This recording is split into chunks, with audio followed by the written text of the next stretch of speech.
Hey everyone, and welcome back to another video. And in this video, I'm going to show you how to sync all sides of your Govee TV Backlight 3.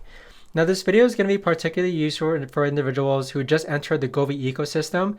How do you actually make it so that all sides of your Govee TV Backlight 3 match? Now this video is going to be short, sweet, and simple, guys. There's not going to be a lot of steps involved, but the way to actually do this is that first you want to go onto your Govee Home app.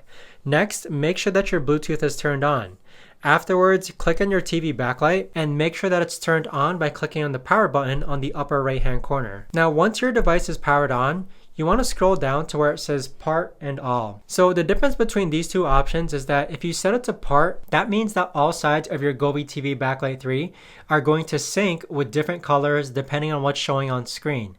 But if you set it to all, then that means all sides of your Govee TV Backlight 3 are going to sync together. So that right there, guys, is the best and easiest way that I know of to actually go ahead and sync all sides of your Govee TV Backlight 3. If you guys know of a better or easier way to actually do this, let me know in the comments down below. I would love to know. Thanks so much for watching, everyone, and I'll see you